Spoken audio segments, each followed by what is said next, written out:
حضور علیہ الصلوۃ والسلام فرماتے ہیں رب نہ تمہارا چہرہ دیکھتا ہے نہ تمہاری جیب دیکھتا ہے، مالک تو جب دیکھتا ہے تمہارا دل ہی دیکھتا ہے۔ تو دل کی کیفیت اللہ کو پتہ ہے۔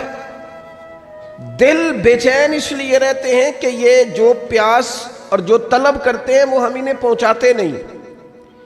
دل بے قرار اس لیے رہتے ہیں کہ یہ رب و رسول کی محبت سے ٹھنڈے ہوں گے، ہم ادھر ادھر کی چاہتے لیے پھرتے ہیں۔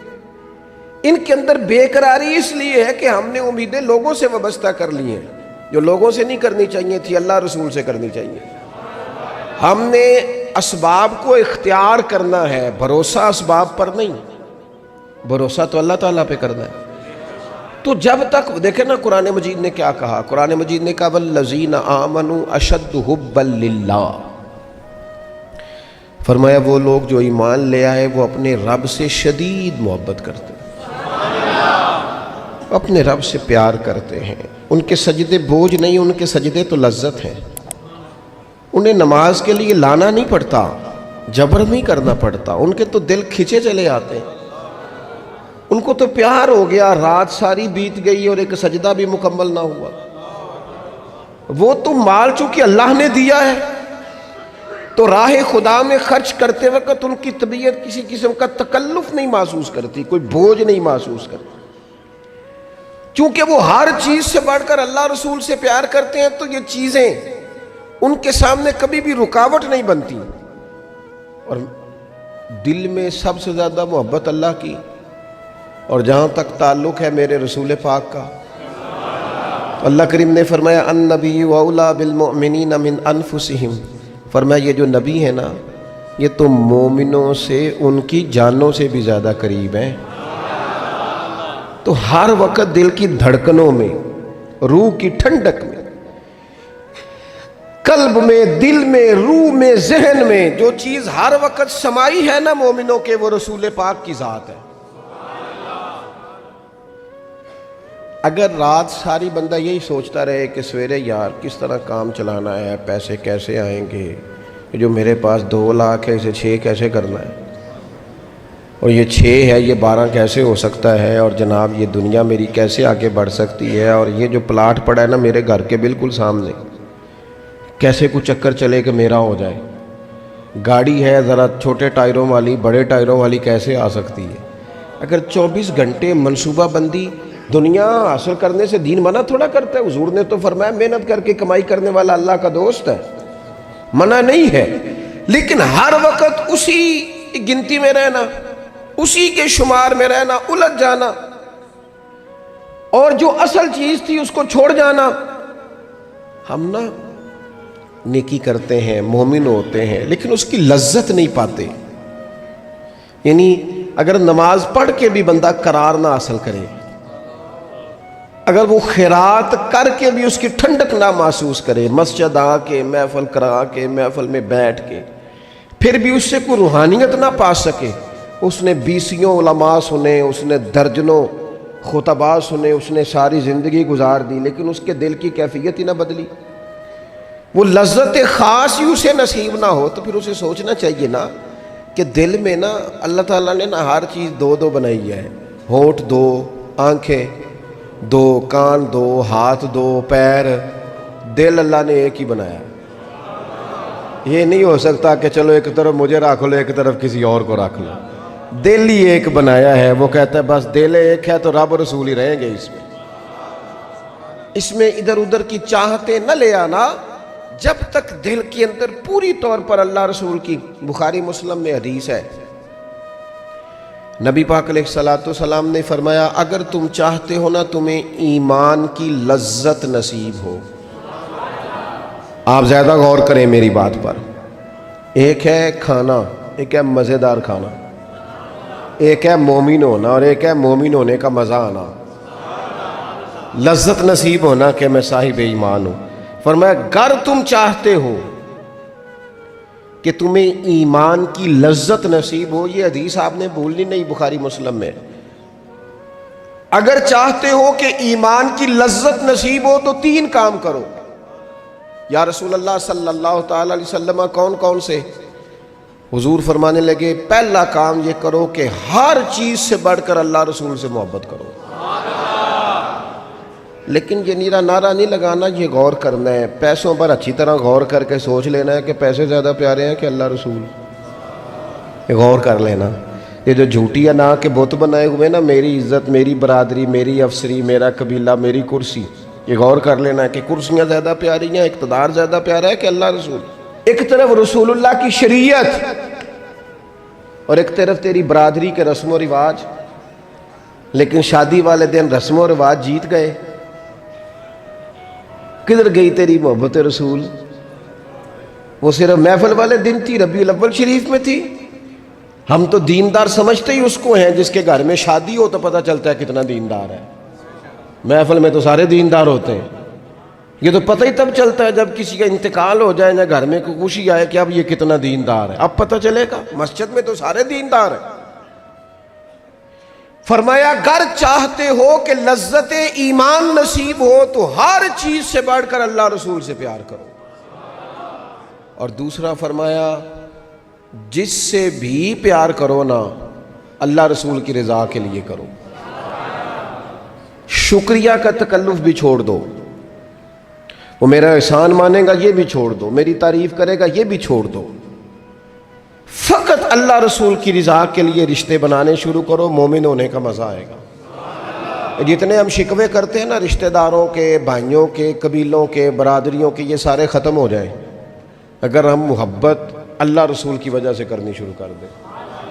اگر بنیاد اللہ رسول کی رضا ہو تو ہماری طبیعتوں میں کسی کے لیے نفرت پیدا نہ ہو، بے ادبی پیدا نہ ہو، کوئی ایسا ماحول نہ ہے. کیوں کہ ہم ڈائریکٹ پیار ہی نہیں کرتے.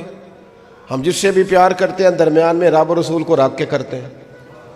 اور حضور فرماتے ہیں قیامت کے دن رب اعلان کرے گا، اللہ فرمائے گا وہ کہاں ہیں جو دنیا میں میری رضا کے لیے آپس میں پیار کرتے تھے. یا اللہ کیا ملنے والا ہے؟ اللہ فرمائے گا آج میرے عرش کے سائے کے علاوہ سایہ کوئی نہیں. جو دنیا میں میری رضا کے لیے آپس میں پیار کرتے تھے انہیں آج میں اپنے عرش کا سایہ عطا کروں گا. تو اگر ایمان کی لذت چاہتے ہو، ایک تو ہر چیز سے بڑھ کے اللہ رسول سے پیار کریں، ایک جس سے بھی پیار کریں اللہ رسول کے لیے کریں. اور دوسرا فرمایا مومن ہونے کے بعد، کلمہ نصیب ہونے کے بعد، ایماندار ہونے کے بعد کفر کی طرف جانا اتنا ناپسند کریں، اتنا ناپسند کریں جتنا کوئی آگ میں جانا ناپسند کرتا ہے. اتنا ناپسند کریں. اگر یہ ذہن بن گیا پھر لذت نصیب. میں آپ سے عرض کروں میرے عزیزو، ہم نا تھکی تھکی سی زندگی گزارتے ہیں، بور سا وقت گزارتے ہیں، الجھے ذہن رہتے ہیں، بکھری بکھری سوچیں رہتی ہیں، ٹوٹے خیالات، پختگی نہیں باتوں میں، مضبوط نہیں افکار. کسی نے مشورہ دیا تو 10 منٹ کچھ اور سوچ لیا، اگلے سے بات کی تو پھر پچھلے کی بات ختم ہو گئی. اپنی زندگی میں مضبوطی نہیں. وہ خدا کے بندو، ہمیں تو ایک سادہ سا اسلوب دے دیا گیا ہے کہ تم ہر چیز سے بڑھ کے رسول پاک سے محبت کرو. تو جب پوری طرح وہ محبت نصیب ہو جائے گی، جب پوری طرح وہ چاہت مل جائے گی، جب پوری طرح وہ خلوص نصیب ہو گیا، للہیت مل گئی، اللہ رسول کی بارگاہ نصیب ہو گئی، آپ یقین کریں حضور کی محبت بندے کو پکا کر دیتی ہے، اس کی سوچوں کو مضبوط کر دیتی ہے، اس کے اندر استقامت لاتی ہے. رسول اللہ کی محبت انسان طاقتور ہو جاتا ہے. میں تقریر نہیں کر رہا، جذبات کا اظہار کر رہا ہوں. میں آپ سے داد نہیں چاہتا، میں آپ کی ذہن سازی چاہتا ہوں. آپ بھلے میری بات پر کوئی سبحان اللہ ماشاءاللہ نہ کہیں، لیکن میرے درد دل کو سمجھے میں کیا کہنا چاہتا ہوں. دوستو حضور کی محبت مضبوط کرتی ہے، مضبوط طاقتور کر دیتی ہے. نہ سمجھ آئے تو سیدنا بلال سے پوچھ کے دیکھو، مار پڑتی جاتی ہے، محبت طاقتور ہوتی جاتی ہے، تانے ملتے جاتے ہیں، محبت مضبوط ہوتی جاتی ہے. نہ سمجھ آئے تو سیدنا سلمان فارسی سے پوچھو. سالوں بیت گئے، ڈھونڈتے، تلاش کرتے، آتے حضور کی بارگاہ میں حاضری دیتے، غلامی کرتے، کہاں سے چلے کہاں پہنچے. اگر نہ سمجھ آئے تو حضرت خبیب سے پوچھو، نہ سمجھ آئے تو بدر میں جا کے شہید ہونے والوں سے پوچھو یہ محبت کتنا طاقتور کرتی ہے۔ حضرت انس بن نضر سے پوچھو میدان احد میں کہ یہ محبت افکار کو زندہ کرتی ہے، روح کو تازہ کرتی ہے۔ بندہ نہ زیادہ باتوں سے ویسے ہی بچ جاتا ہے، ایک شے ہی صرف یاد کرنی پڑتی ہے، ایک شے ہی، علم و بس کریو یار اے ہوئی حرف تینوں درکار۔ اعلیٰ حضرت فرماتے ہیں اے عشق تیرے صدقے ہم جلنے سے چھٹے سستے، جو آگ بجھا دے گی اب وہ آگ لگائی ہے، جو آگ بجھا دے گی اب وہ۔ اور پھر اعلیٰ حضرت فرماتے ہیں کہ یاد رکھنا جان ہے عشق مصطفیٰ، روز فزوں کرے خدا، اور جس کو ہو درد کا مزہ، جس کو ہو درد کا مزہ، ایک ہوتا ہے شفا کا مزہ، ایک ہوتا ہے بیماری کا مزہ۔ یہ حضور کی محبت کی وہ والا درد ہے کہ یہ مزیدار ہے۔ اعلیٰ حضرت فرماتے جان ہے عشق مصطفیٰ، روز فزوں کرے خدا، او لوگو جس کو ہو درد کا مزہ، وہ ناز دوا اٹھائے کیوں، اور پھر کے گلی گلی تباہ ہم ٹھوکریں سب کی کھائیں کیوں، اور دل کو جو عقل دے خدا تو تیری گلی سے جائے کیوں، دل کو جو عقل دے خدا تو تیری گلی سے جائے کیوں۔ صحابی بیٹھے نا نبی پاک کی بارگاہ میں، اور دیر سے بیٹھے اور جم کے بیٹھے، بٹھا کے اپنے محبوب کو اپنے پہلو میں، جو لوگ کچھ نہیں کرتے وہ بھی کمال ہی کرتے ہیں، دیر سے بیٹھے اور بیٹھے تو نبی کریم نے فرمایا جاؤ کوئی کام بھی کرو۔ اٹھے، ستون کی اوٹ سے ہو کے واپس آگے، کہنے لگے یا رسول اللہ آپ کے بغیر دل ہی نہیں لگتا، تو طبیعت ہی نہیں جمتی، کہیں نظر ہی نہیں ٹھہرتی۔ جب تک آپ اپنے دل کی کیفیات، یار ہمارے بزرگ، ہمیں تو وقت نہیں ملنا چاہیے، اگر ہمارا دعویٰ ہے کہ ہمیں حضور سے محبت ہے تو وقت ہی نہیں ملنا چاہیے۔ سیرت ساری پڑھ لی ہے ہم نے، حضور کی احادیث یاد کر لی ہیں، نبی پاک کے فضائل پر جو کتابیں لکھی گئی ہیں وہ ہمارے پاس ہیں۔ کیا آج صبح سے لے کر اب تک 1100 بار درود شریف نصیب ہوا ہے؟ کیا اگر حضور سے محبت ہے تو ہمارے دل میں نبی پاک کی امت کا درد ہے؟ حضور پر نازل ہونے والے قرآن مجید کو ہم نے سمجھا ہے؟ دین اسلام کی روشن تعلیمات کے ہم کتنے قریب گئے ہیں؟ فارغ وقت آپ کیا جی میں آج کل بور ہوتا ہوں، تو بھئی آپ کتاب خریدیں حضور کی سیرت پر، پڑھیں شاہ عبدالحق محدث دہلوی نے کیا لکھا ہے، پڑھیں حضور کے فضائل کمالات، پڑھیں شفا شریف قاضی ایاز کیا لکھتے ہیں۔ لیکن زندگی تو ادھر ادھر ضائع ہو رہی ہے۔ محبت والا تو اپنا ٹائم، یہاں تو کسی کو پیار ہو جائے نا اپنے گھر سے تو قربانی دیتا ہے، کہتا ہے آپ سب لوگ کھائیں گے، میں پردیس میں جا کے کماؤں گا۔ پیار ہو گیا نا تو اس نے جدوجہد کی، اس نے عمر گزار دی۔ ہمیں اگر پیار ہو تو پھر انداز کچھ اور ہو۔ تھوڑا سا نا اپنی قلبی واردات پر توجہ دیں، اپنے دل سے پوچھیں، ایک تسبیح رکھ لیں ہاتھ میں، جس طرح موبائل ہو نا بندے کے پاس تو چین نہیں نہ لینے دیتا، جس طرح موبائل ہاتھ میں ہو تو چلتا رہتا ہے نا، انشاءاللہ تسبیح بھی ہاتھ میں ہوگی تو درود پاک چلتا رہے گا۔ یہ کریں یہ کام، حضور کے تذکار جمیلہ، نبی پاک کا تذکرہ، اپنے قلب اطہر میں حضور کی محبت کو۔ آپ دیکھیں نا کبھی صحابہ کا مزاج، ایک ہوتا ہے بڑے مشورے کرنا، اور ایک ہوتا ہے زندگی میں نا ایک حرف یاد کر لینا۔ صحابہ نے نا ایک سبق یاد کیا تھا کہ جو حضور کہہ دیں گے نا، یہ بڑا مختصر، بڑا جامع، بڑا مزیدار اور سارے پہلوؤں کو اکٹھا کرنے والا سبق ہے۔ جو کریم کہہ دیں گے نا، لمبی چوڑی دوڑ ہی نہیں، جو حضور فرما دیں گے۔ حضرت صدیق اکبر سے پوچھا آپ کو پسند کیا ہے؟ کہنے لگے حضور آپ کو دیکھتے رہنا، میرا دل کرتا ہے میری بیٹی گھر میں خدمت کرے، حضور میرا دل کرتا ہے اللہ مجھے مال دیتا رہے، میں آپ کے قدموں پہ قربان کرتا رہوں۔ سانوں تے قید سجن دا گہنا ہے، وہ جنج رکھے ایسا اونج رہنا ہے۔ ہم نے نہ طے کر لیا ہے، ہم نے ادھر ادھر ایک مختصر سے سبق یاد کر لیا ہے۔ آپ یاد رکھیں ہمارے پاس کوئی نہ کوئی لذت ہے، کسی نہ کسی چیز کے پیچھے دوڑ رہے ہیں، ہر بندہ دوڑ رہا ہے، کچھ مان کے دوڑتے ہیں، کچھ نہ مان کے دوڑتے ہیں، لیکن دوڑ لگی ہوئی ہے۔ آپ یقین کریں میں ایسے لوگوں کو بھی جانتا ہوں جو ڈھونڈ کے محفل میں جاتے ہیں، آج میں نے اپنے نبی کی نعت سننی ہے۔ میں ایسے لوگوں کو بھی جانتا ہوں جن کو کتاب مل جائے نا، ٹائٹل پہ لکھا ہو حضور کا تذکرہ ہے، دوڑ کے خرید لیتے ہیں۔ میں نے دیکھا ہے کہ حضور کے میلاد پاک میں وہ یوں خرچ کرتے ہیں کہ جیسے بس پوری کیفیت طاری ہو گئی۔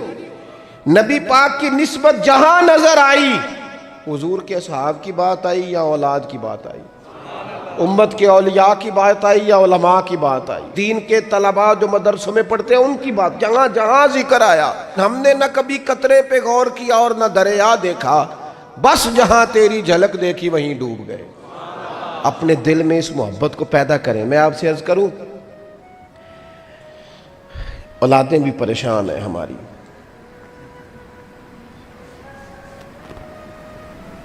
ہم نے بچوں کو پیسے دیے ہیں، ٹائم نہیں دیا، ہم نے بچوں کو گھر دیا ہے، خاندانی ماحول نہیں دیا۔ اب شکوہ صرف بچے سے نہیں کہ وہ موبائل پہ ہے، ابا بھی تو موبائل پہ ہی ہے نا، وہ بھی تو نہیں نہ چھوڑ رہا۔ بچے جو چھوٹے موٹے سوالات اپنے ماں باپ سے پوچھتے تھے تو ایک خاندانی روایات، ان کا حسن منتقل ہوتا تھا، وہ اب رخصت ہو رہا ہے۔ بچے اپنے گھروں میں، آپ کو پتہ ہے یہ صحابہ کی اولادیں کیوں جان قربان کرتی تھی نبی پاک پہ؟ انہوں نے گھر میں جو دیکھا تھا نا اپنے ماں باپ کو کرتے، تو وہ تیار تھے، ایک سے ایک بڑھ کر تھا۔ حضرت عمر بن جموح جنگ میں آئے تو چاروں بیٹوں سمیت آئے، اولادیں ساتھ آئیں ان کی، کیوں؟ انہوں نے اپنے بچوں کو وقت دیا، ٹائم دیا، ان کی تربیت کی۔ دیکھیں، ایک ہے میں تقریر کروں، تقریر سے بھی بچے سیکھیں گے، ایک ہے کہ جو ان کا باپ کرتا ہے۔ میں اکثر ایک مثال دیتا ہوں، میں کہتا ہوں کہ کئی دفعہ گھر میں نا اماں کہتی پتر چپ کر جا، تیرا ابا آج کل پریشان ہے، ناراض ہو جائے گا، چپ کر، ابھی بات نہ کرنا، کاروباری ٹینشن چل رہی ہے۔ ہوتا ہے کہ نہیں؟ پتر آج نہ بات کرنا، آج تیرے ابا جی کا موڈ نہیں ٹھیک، ہوتا ہے نا؟ تو کبھی کبھی یوں بھی ہونا کہ ابا بستر میں رو پڑے تو پتر اٹھ کے جا کے پوچھے اماں جی خیر ہے، تو اماں بھی رو پڑے، اماں بتاؤ تو صحیح ہوا کیا؟ تو اماں کے پتر تمہارے باپ کو نا حضور کا مدینہ یاد آ رہا ہے۔ آپ یقین کریں یہ رنگ اولاد پہ وہ رنگ چڑھائے گا، یہ انداز وہ انداز سکھائے گا۔ ابا پیسوں کے لیے تو روز روتا ہے، زمینوں جائیدادوں کے لیے روتا ہے، میرا کاروبار نہیں چلتا روتا ہے، کاش یہ کبھی حضور کی محبت میں روئے، یہ کبھی اس درد سے تڑپے، کبھی اس کی وہ کیفیت بنے، تو بچے کو کہنا نہیں پڑے گا، اپنوں کے تو آنسو دیکھ کے بندے کے آنسو آ جاتے ہیں۔